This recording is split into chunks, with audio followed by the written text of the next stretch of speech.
Government వారు ఆదేశాల ప్రకారంగా పౌర గ్రంథాలయ శాఖ వారు ఉత్తర్వుల ప్రకారంగా వేసవి విజ్ఞాన తరగతులు తేదీ 28/4/2026 నుండి 6/6/2026 వరకు ఘనంగా జరిగినాయి.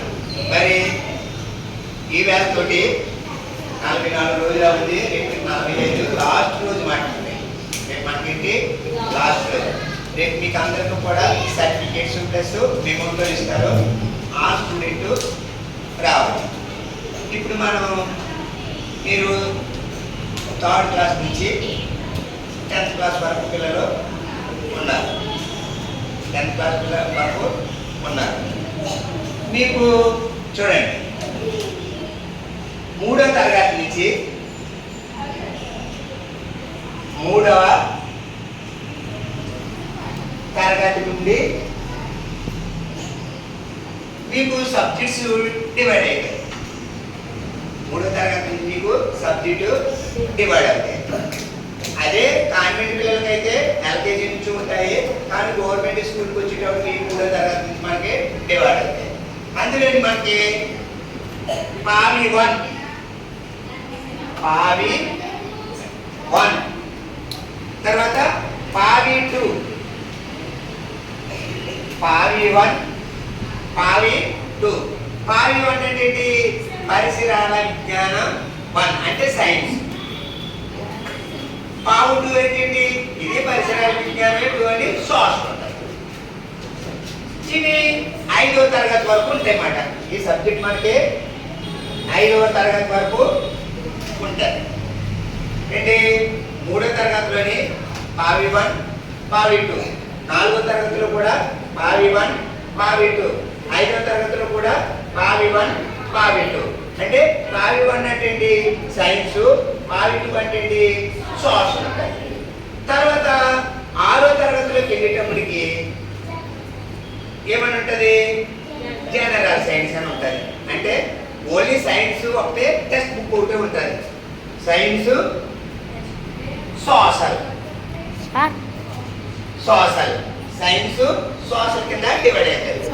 ఈ సైన్స్ లో మనకి ఏముంటాయి? 6వ తరగతిలోకి వెళ్ళేటప్పటికి సైన్స్ అంటే అన్ని పాఠాలు, కెమిస్ట్రీ, బాటనీ, జువాలజీ అన్నీ కలిపి ఉంటాయి. సోషల్లోకి వచ్చినట్టుగా ఏమవుతుంది? హిస్టరీ, జాగ్రఫీ, పౌరశాస్త్రం, ఎకనామిక్స్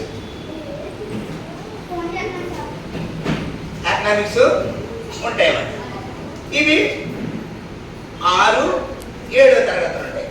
తర్వాత 8వ తరగతిలోకి వెళ్ళేటప్పటికి 8వ తరగతిలో కూడా ఎలా ఉంటుంది? సైన్స్ సోషల్ అని ఉంటుంది. అందులోకి వెళ్ళిన తర్వాతనే 6వ తరగతి వరకు 7వ తరగతి వరకు కలిసే ఉంటాయి, పాఠాలన్నీ కలిపే ఉంటాయి. కానీ 8వ తరగతిలోకి వచ్చేటప్పటికి సోషల్లోని హిస్టరీ,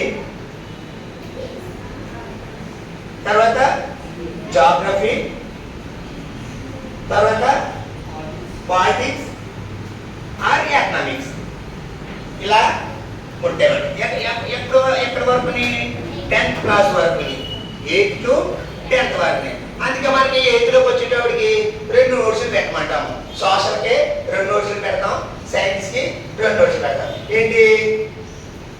ఎన్ఎస్కి 1 నోట్స్ పెడతాం, పిఎస్కి 1 నోట్స్ పెడతాం. అంటే పిఎస్ కెమిస్ట్రీ కలిపి అంటే ఫిజికల్ సైన్స్, దానికి 1 నోట్స్ పెడతాం, దీనికి 1 నోట్స్ పెడతాం, దానికి 1 నోట్స్ పెడతాం. తర్వాత సోషల్లోకి వచ్చేటప్పటికి ఏం చేద్దాం? పేపర్ 1 పేపర్ 2 ఉంటాయి కనుక ఏం చేస్తారు? జాగ్రఫీని ఏం చేస్తారు? హిస్టరీ ఒక క్లాస్ తీస్తారు. తర్వాత పొలిటికల్ సైన్స్, ఎకనామిక్స్ అని ఒక పేపర్ పెట్టి చేస్తారు. తర్వాత ఇంటర్లోకి వచ్చేటప్పటికి మొత్తం అన్ని డివైడ్ అయిపోతాయి. ఇంటర్లోకి వచ్చేటప్పటికి మొత్తం అన్ని డివైడ్ అయిపోతాయి. ఎలా డివైడ్ అయిపోతాయి? జనరల్ సైన్స్ ఉన్నది ఏం చేస్తుంది? బాటనీ, జువాలజీ, ఇది జీవశాస్త్రంలోకి వస్తాయన్నమాట. అంటే వృక్ష శాస్త్రము, జీవశాస్త్రం అని 2 డివైడ్ అయిపోతాయి. తర్వాత కెమిస్ట్రీ కింద విడిపోతాయి. ఫిజిక్స్ ఆర్ కెమిస్ట్రీ కింద విడిపోతాయి. అదే బయాలజీ తీసుకున్న వాళ్ళు ఏం చేస్తారు? Botany, zoology, physics, chemistry. అంటే 4 పేపర్లు ఉంటాయి. 60 మార్కులు 60 మార్కులు ఉంటాయి. ఇప్పుడు పేపర్ మోడల్ మారుతుంది కాబట్టి 80 మార్కులు వచ్చింది. తర్వాత ఎంపీసీ వాళ్ళకి ఏముంటుంది? Maths, physics, chemistry. ఇలాగా మనకి డివైడ్ అయిపోతాయి. తర్వాత డిగ్రీలోకి వెళ్ళిపోయిన తర్వాతనే ఎవరు కాలే ఎవరైతే ఎవరికైతే ఇష్టం అవుతుందో ఆ సబ్జెక్ట్ ని తీసుకుంటారో కనుక మనకి అంటే ప్రైమరీ నుంచి అప్పర్ వరకు, అప్పర్ నుంచి హైయర్ వరకు, హైయర్ నుంచి తర్వాత ఇంటర్ వరకు, తర్వాత డిగ్రీ వరకు సబ్జెక్ట్ ఇలా డివైడ్ చేసి మీకు సైన్స్ ని 3వ తరగతితో 5వ తరగతి వరకు పార్ట్ 1, పార్ట్ 2 అంటారు. తర్వాత 6లోకి వచ్చిన తర్వాత జనరల్ సైన్స్ డివైడ్ చేస్తారు. తర్వాత అది 10th వరకు ఉంటుంది. ఇంటర్లోకి వచ్చిన తర్వాతనే బాటనీ, జువాలజీ, ఫిజిక్స్, కెమిస్ట్రీ ఇలా విడిపోతాయి. ఇవి చూసుకోండి పిల్లలు. తర్వాత మీకు ఎగ్జామ్ రాసిన పిల్లలు 10th క్లాస్ ఇంటర్ రాసిన వాళ్ళు హైలైట్ చేస్తూ రాయాలి. కోచింగ్స్ ఎలా రాయాలి? హైలైట్ చేస్తూ రాయాలి. ఎప్పుడైతే హైలైట్ చేస్తూ రాస్తారో మీకు మంచి మార్కులు వస్తాయి. చూడండి, ఆయనకి 590 వచ్చినాయి. 590 వచ్చినాయి అంటే చాలా నీట్ గా రాయాలి. పాయింట్స్ పెట్టి రాయాలి. పాయింట్ 1, 2, 3, 4 అనేది పెట్టి రాశారనుకో మంచి మార్కులు పడతాయి. ఒక్క 1 2 3 4 స్టార్ చేసుకుని రాసుకుంటాయి. అలా రాసేటప్పుడు మనకి మంచి మార్కులు వస్తాయి, మంచి లైఫ్ వస్తుంది.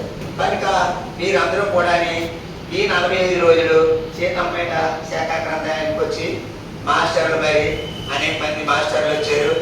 సార్ అయితే వ్యాధిగతులు చెప్పారు. సార్ అయితే ఏం చెప్పారు? డ్రాయింగ్ చెప్పారు. తర్వాత లెక్కల మాస్టర్ వచ్చారు. తర్వాత ఇంగ్లీష్ మాస్టర్ వచ్చారు. శర్మ గారు అయితే ఆల్ ఇన్ వన్ కింద అన్ని సబ్జెక్టులు చెప్పారు. మీరు ఎంతవరకు నేర్చుకున్నారో, ఎంతవరకు గ్రహించుకున్నారో అది మీకు తెలిసినాక ఇటువంటి సమ్మర్ క్యాంప్లు ఎక్కడ జరిగినా అయితే మీకు బెనిఫిట్స్ ఉంటుంది, చాలా బెనిఫిట్స్ ఉంటుంది. గవర్నమెంట్ వారు మనకి సర్టిఫికేట్స్ పంపిస్తారు. మీలోని సృజనాత్మకతను తీసి అప్పుడు మీకు ప్రతి వారం వీక్లీ టెస్టులు పెట్టి మంచి ప్రైజ్లు ఇచ్చారు. రేపు కూడా మాస్టర్ల మీదుగానే మీకు అందరికీ 30-40 మెంబర్స్, మొత్తం మనకి 80 మెంబర్స్ వచ్చేవారు. అందులో 40 మెంబర్స్కి అందరికీ సర్టిఫికేట్స్ మేమంటూ ఇస్తారు. రేపు అందరూ ఆ స్టూడెంట్ కూడా రేపు